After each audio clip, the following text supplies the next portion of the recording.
அனைவருக்கும் டிவைன் ஹீலர்ஜி மற்றும் Reiki tantric master அன்பு வணக்கம். இன்றைய காணொளி ரேகி சிகிச்சையில் பிரமிடுகளை பயன்படுத்தும் போது ஏற்படக்கூடிய நன்மைகள் அப்படின்ற தலைப்பில் ஒரு முக்கியமான நிகழ்வுகளை பற்றி பார்க்க இருக்கிறோம். ரேகி சிகிச்சையில் இந்த உலகத்தில் 2 சக்திகள் மிக அற்புதமானது. ஒன்று உயிர் ஆற்றல், லைஃப் ஃபோர்ஸ் எனர்ஜி அப்படின்ட்டு. அடுத்தது மற்றொன்று வடிவ சக்தி அப்படின்னு, சேஃப் எனர்ஜி அப்படின்னு சொல்லிட்டு, இந்த 2 எனர்ஜியில் ரேகி பிரபஞ்ச உயிராற்றலை மனித உடலுக்கு கொண்டு வந்து குணப்படுத்தும் தெய்வீக முறை இந்த பிரமிடு என்று சொல்லக்கூடிய ஒரு சாதாரண வடிவம் அல்ல. இது ஒரு பெரிய ஆற்றல் திரட்டும் கருவி. உலக புகழ் பெற்ற the great pyramid of the Giza, ஆயிரக்கணக்கான ஆண்டுகளுக்கு ஆற்றலை சேமித்து நிற்கக்கூடிய இந்த வடிவமே சக்தி. அப்படின்னா ரேகி ப்ளஸ் பிரமிடு என்ன ஆகும்? ஒரு மெழுகுவர்த்திக்கு முன் கண்ணாடி வைத்தால் ஒளி அதிகரிக்குவது போல ரேகி ஆற்றலுக்கு முன் பிரமிடு வைத்தால் அதன் தாக்கம் பல மடங்காக உயரும். இன்று நாம் பார்க்க போவது ரேகியின் பிரமிடு ஏன் பயன்படுத்த வேண்டும், அது எப்படி வேலை செய்கிறது, இதனால் கிடைக்கும் ஆன்மீக உடல் மன நன்மைகள் என்ன, யார் பயன்படுத்தலாம், எப்படி பாதுகாப்பாக பயன்படுத்த முடியும் அப்படின்றது தான் இந்த காணொலியில் நாம் பார்க்க போகிறோம். ரேகி என்பது பிரபஞ்ச ஆற்றலை சேனல் செய்வது. பிரமிடு என்பது ஒரு ஆற்றல் குவித்து மையப்படுத்தி சீரமைக்கும் ஒரு வடிவம். பிரமிடு வடிவத்தின் முக்கியமான அம்சம் அப்படின்னா 4 திசைகள் ஒத்திசைவு. உச்சியில் ஆற்றல் மையம் பேராமைடு அப்படின்னா மெருப் சக்தியை மேலே இருக்கக்கூடிய புள்ளி ஈர்த்து நன்மை செய்யக்கூடியது. அடிப்பகுதியில் நிலையாற்றல் அங்கு தான் சேமிக்கப்படுகிறது.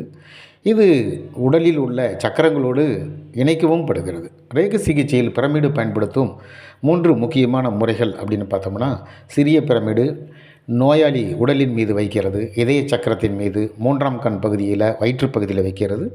மிக அற்புதமான பலனை கொடுக்கக்கூடியது. அடுத்தது பெரிய பிரமிடு உட்கார வைத்து தியானம் செய்யக்கூடிய இடத்துல நம்ம பெரிய பிரமிடுகளுக்கு உள்ளே உட்கார்றது, 15 அல்லது 30 நிமிடம் உட்கார்றது. ரேகி ஹீலிங் மற்றும் பிரமிடு தியானங்கள் மிக அற்புத பலன் கொடுக்கக்கூடியது. 3ஆவதாக கிறிஸ்டல் பிரமிடுகள். ரேகி சின்னங்களில் சோக்குரே, இன்னும் தாய்கோ, மியோ, இப்படி நிறைய அற்புதமான சின்னங்கள் இருக்குது. அந்த சின்னங்களை கூட பயன்படுத்தும் பொழுது இன்னும் பல அற்புத பலன்களை கொடுக்கக்கூடியது. இதனுடைய நன்மைகள் அப்படின்னு பார்த்தோம்னா, செல்களில் அதிர்வெண்களை உயர்த்தக்கூடிய தன்மை இது அதிகம். உடல் இந்த ட்ராக்ஸ் வேகம் அதிகரிக்கக்கூடிய தன்மை இதுக்கு அதிகம். காயம் மாறுதல் மற்றும் தூக்கத்தரம் மேம்படுதல், தலைவலி குறையிறது, ஜீரண பிரச்சனைகளை குறையிறது, உடல் சோர்வு நீக்கம், நோய் எதிர்ப்பு சக்தி அதிகரிக்கிறது, மன அழுத்தம் குறையிறது, பதட்டம் குறையிறது, கவனம் அதிகரிக்கிறது, தீர்மானத்தில் ஒரு தெளிவு ஏற்படுறது, கோபங்களை குறைக்கக்கூடிய தன்மைகள், மன அமைதி அதிகரிக்கிறது, நெகட்டிவ் சிந்தனைகளை குறைக்கிறது, சக்கர சமநிலைப்படுத்தப்படுகிறது. 7 சக்கரங்களில் மூலாதார சக்கரத்தில் ஆரம்பித்து சகாசார சக்கரத்தை வரைக்கும் இருக்கக்கூடிய 7 சக்கரங்களுடைய ஆதாரத்தையும் சமன் செய்கிறது. நம்மளுடைய உடம்பில் இருக்கக்கூடிய, நம்ம உடம்பை சுற்றி இருக்கக்கூடிய ஆறாவை சுத்திகரிப்பு பண்ணுறது. தியான செய்யும் பொழுது ஆழம் அதிகரிக்கிறது. 3ஆம் கண் உணர்வு மேம்படுறது. உள்ளுணர்வு வளர்ச்சி அதிகமாக இருக்கிறது. கர்ம சுத்திகரிப்பு வேகம் அதிகமாக இருக்கிறது. ஆற்றல் தடைகளை நீக்கக்கூடிய தன்மை இது அதிகமாக இருக்கிறது. பிரபஞ்ச இணைப்பு குணப்படுத்தும் ஆற்றல் பல மடங்காக மாறுறது. ஆன்மீக வளர்ச்சி எக்கச்சக்கமாக மாறக்கூடியது. ஏன் இந்த பிரமிடு சக்தி அதிகப்படுத்துது அப்படின்னு சொன்னால், பூமியில் காந்த அலைகளை ஒத்திசைவு செய்கிறது இந்த பிரமிடுகள் தான். இது மட்டும் இல்லாமல் பிரபஞ்ச காஸ்மிக் சக்தி என்று சொல்லக்கூடிய அற்புதமான ஒரு உயிர்த்தன்மையான ஆற்றலை குவிய செய்கிறதுல இந்த பிரமிடுகள் முதல் தரத்தில் இருக்கிறதுனால தான் இதை எல்லோரும் சொல்கிறாங்க. உள்ளே இருக்கக்கூடிய பொருளின் அதிர்வெண்ணை உயர்த்துகிறது. நிறைய பேருனுடைய அந்த தப்பான ஒரு கண்ணோட்டங்கள், சிந்தனைகள் என்னன்னா, பிரமிடுகள் கிரேக்கர்கள், இவங்க ரோமானியர்கள், இவங்களெல்லாம் அந்த பிரமிடுகளை பயன்படுத்தி சவங்களை பாதுகாத்தாங்க, இது ஒரு சவத்தினுடைய கிடங்கு தான் இப்படின்னு சொல்லிட்டு நிறைய பேசுகிறாங்க. அப்படி இல்லை, சவங்கள் கெடாமல் இருக்கணும் அப்படின்னு நினச்சாங்க.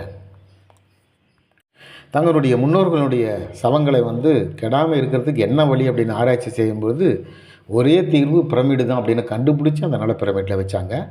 அதனால் சவத்தை வைக்கிறதுக்கு மட்டும் இல்லை, உலகத்தில் இருக்கக்கூடிய எந்த பொருளும் கிடக்கூடாது, நிலையாக இருக்கணும், உயிர்த்தன்மையோடு இருக்கணும் அப்படின்றதுக்காக பயன்படுத்தக்கூடியது இந்த பிரமிடுகள். இந்த பிரமிடை பற்றி நிறைய பேர் இப்படி தான் கண்ணோட்டம் வச்சுருக்கிறாங்க. யாருக்கு ஏதோ ஒரு வீடியோ போட்டுட்டால் கூட இது ஒரு சவத்தை பாதுகாக்கக்கூடிய இடம், சவத்தை பாதுகாக்கிறதுக்கு அவங்களுக்கு இது ஒரு பயன்பாட்டு கருவியாக இருக்குது ஒழிய இது சவக்கிடங்கு இல்லை. இது ரேக்கி ஆற்றலை ஏற்கனவே உயர் அதிவெண்ணை பயன்படுத்துறதுக்கு இந்த பிரமிடுகள் பெருக்கி கொடுக்குது. இதனுடைய ப்ராக்டிக்கல் டெமோ ஸ்டைல் ஸ்கிரிப்ட் அப்படின்னு பார்த்தோம்னா வடக்கு திசை நோக்கி அமரணும், உட்கார்றது வடக்கு திசையை நோக்கி அமரணும். சிறிய காப்பர் அல்லது கிறிஸ்டல் பிரமிடுகளை வச்சுக்கலாம். 3 முறை ஆழ்ந்த மூச்சு இழுத்து விடணும். ரேக்கி சின்னம் மனதில் வரையணும். பிரபஞ்ச ரேக்கி ஆற்றல் பிரமிடுகள் மூலம் பல மடங்காக பெருகட்டும் அப்படின்னு உறுதிமொழி கொள்ளலாம். 15 நிமிஷம் ஹீலிங் செய்கிறதுனால நிறைய பலன்கள் இருக்குது. ரேக்கி முதல் நிலை, ரேக்கி 2ஆம் நிலையான மாஸ்டர் நிலை, 3ஆம் நிலையான